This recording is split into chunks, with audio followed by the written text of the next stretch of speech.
Botticelli's painting of the birth of Venus was the first female nude painted and exhibited life-size, and in many ways the medieval blueprint for every cover girl to come. It was about the birth of beauty, sexuality and glamour. But what would happen if, instead of washing up on an ancient Cypriot beach on her magnificent scallop shell, the Roman goddess were to arrive naked and vulnerable on a UK beach in the 21st century? This question is the starting point for my show, The Venus Papers. It's about lots of things, a theatrical performance combining poetry, humor, art, movement and music, in which I introduce Venus to my world. She encounters customs offices, tabloid newspapers, the male gaze, bars, Primark, life modeling, the perils of breastfeeding in public and something I've previously struggled to talk about in my work, the eating disorder I had for approximately 7 years. It began on the back of a bus when I was 15 or 16. I was removing and discarding the seeds from a tomato in my packed lunch, then the soft part of the bread in a cob. I progressed to only eating one Weight Watchers boil in a bag evening meal a day. At my worst, I was eating everything in the house, throwing up straight away before I digested it, or I was grilling potato peelings until they were charcoal then throwing up, just in case, doubting the certainty of science and everything I knew about anything.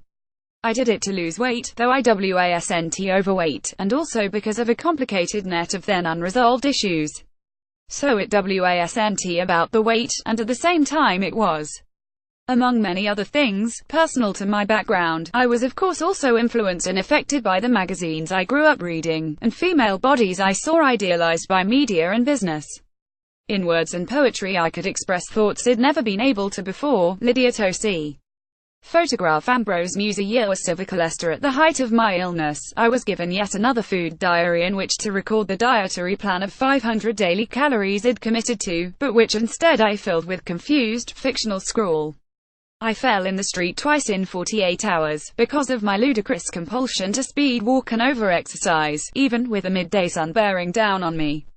Already skeletal, 4 stone and horrific to look at, I had no muscle tone or reflexes to break my fall and was left bruised and bloodied, stitches in my chin and black eye swollen shut. Several days later, I was sectioned. It was the year 2000 in the height of summer, and I remember being outraged that somebody could have taken my liberty, but of course I'd lost anything like that long before, to the eating disorder and all that went with it. Being sectioned saved my life. In the lead up to it happening, I remember collapsing in my parents' kitchen counting peas onto a plate, my legs giving way. I remember chest pains and shrinking vision. I was later told that my potassium levels had sunk so low I'd been days away from a heart attack. 2 weeks into my admission I was proclaimed psychotic, still only 4 stone. For prolonged periods I'd experienced time moving backwards and thought I might be able to fly. Anorexia nervosa has the highest mortality rate of all mental illnesses. At the NHS clinic I came to attend, 3 of our cohort died of the illness. But talking about any of this, even to state the facts, is loaded. Eating disorders are notoriously competitive. You were always aware of the thinnest person at the clinic, and the drama that can surround them is open to glamorization by both sufferer and media. In reality, an eating disorder like this is a race to the bottom of not very much who can die first to have the worst life. As goals go, I've had better. Writing and performing helped me recover. By the end of 2000, I had become a day patient, participating in an immersive rehabilitation program. I'd dropped out of art school because of my illness, where I'd been a visual artist, having won an award for the highest art level mark in the country. But during my treatment, I needed a new conduit and I began to write. It was a form of self-help at first, but then I started to write about other things, initially encouraged by psychiatric nurse and performance poet, Rob G. In words and poetry I found the language, medium and platform that had escaped me before. My recovery put me in a stable position and I felt strong enough to share my work with others and started performing at open mic nights. About a decade after my recovery, I met a painter in a bar and had a go at being Venus. He is now the father of my child. Sitting in the nude being stared at and painted for hours on end might seem an odd pastime for a woman recovering from anorexia, but being a life model radically changed my body image. I see myself through someone else's eyes. Venus House, one of Scott Bridgewood's depictions of towsey. Photograph Scott Bridgewood, a painter of predominantly female nudes, trained as an artist at Chelsea Art School. When we met, he had recently returned to the UK after 10 years living and painting in Rome, where he was fascinated by the gods and goddesses depicted across the city. Here was a range of female bodies, a variety of shapes and sizes, but all genuinely beautiful for being completely themselves, and at the same time, via the alchemy of art, very other. When I saw his work, I saw another possibility.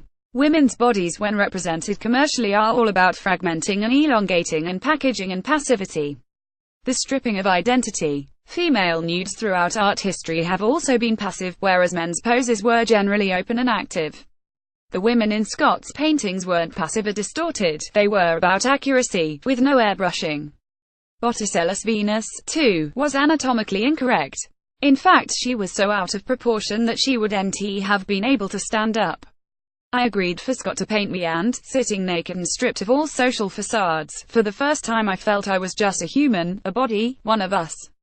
In the finished painting, all the things I still saw as imperfections were recast into beautiful touches of light and paint. Looking at the paintings, seeing myself through someone else's eyes, for the first time ever I felt beautiful.